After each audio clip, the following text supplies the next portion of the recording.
Chào các bạn nhé. Sau khi anh em chúng tôi ăn cơm xong rồi, anh em chúng tôi muốn ăn tiếp trái chua. Trái chua anh em chúng tôi dùng chanh dây đủ. Đây đủ nhà tay các bạn nha. Đây, đây sẽ hai trái to ấy. Rồi mình trồng lên anh em này. Đây, đủ nhà tay rất là tròn. Đúng rồi, gọt cái Đu đu đủ nha các bạn, để mình làm chua ấy các bạn.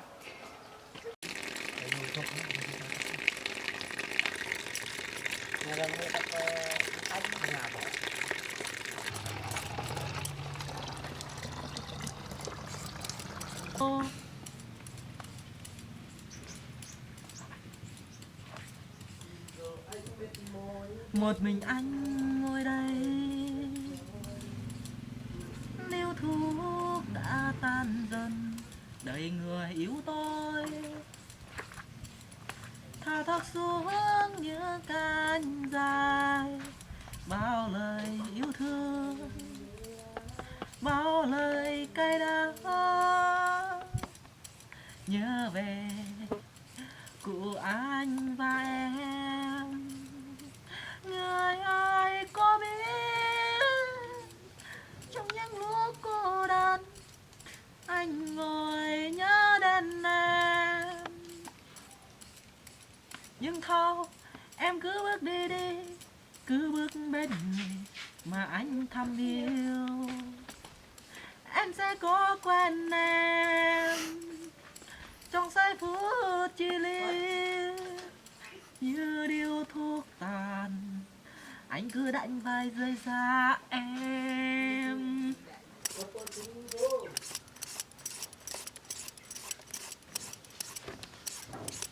Mà em sơ đi được cái đi.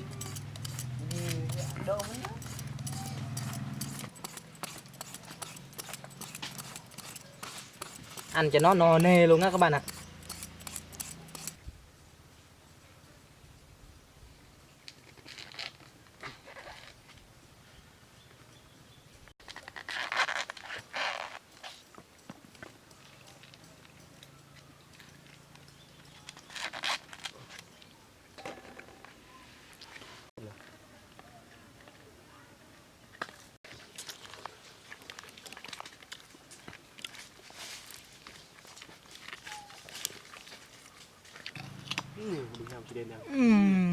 Ngon lắm ơi các bạn ơi.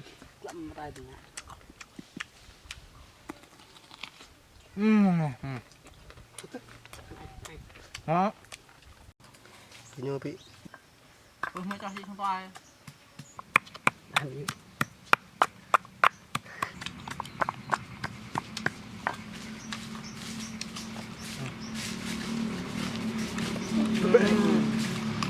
Không ăn được nữa. Bỏ.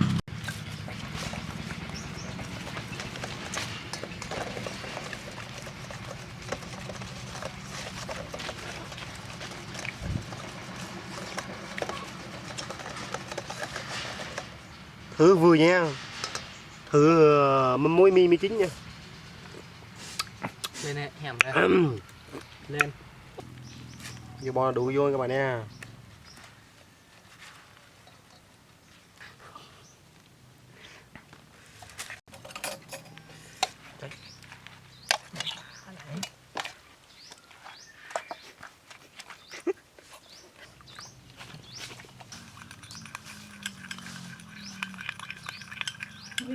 Why do you know that? Why?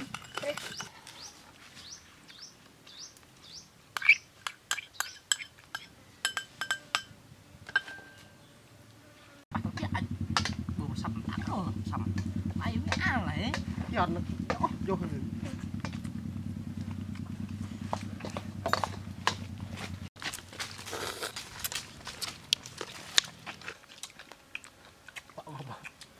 Wow, chua các bạn ơi. Ngon quá các bạn ơi.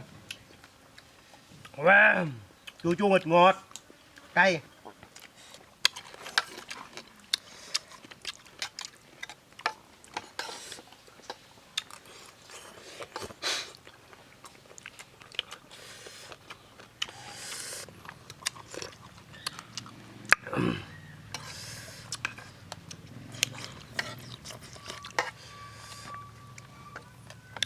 Chạm thầy ơi. bò phà rồi tôi nếp vì đi cho quẩy hoãng bà bị ai kết của Bún lộp nha. Trời đằng rọ. bò phải chạy bò bò mà trong mò bên năm tấu càng mấy càng càng Càng cay càng ngon luôn. À, rồi rất là ngon, rất là đậm đà, rất là hấp dẫn. Ôi. Nhớ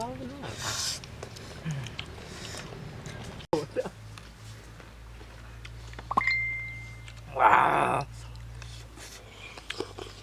Wow, ngon quá các bạn ơi. Đây, này tắt cái này vào. trời mồi Bắt cái ai thế? Lục đông lệch này thôi lệch này Là nị xì rình. bưng bưng bột bột sơ đường bưng mới đinh lá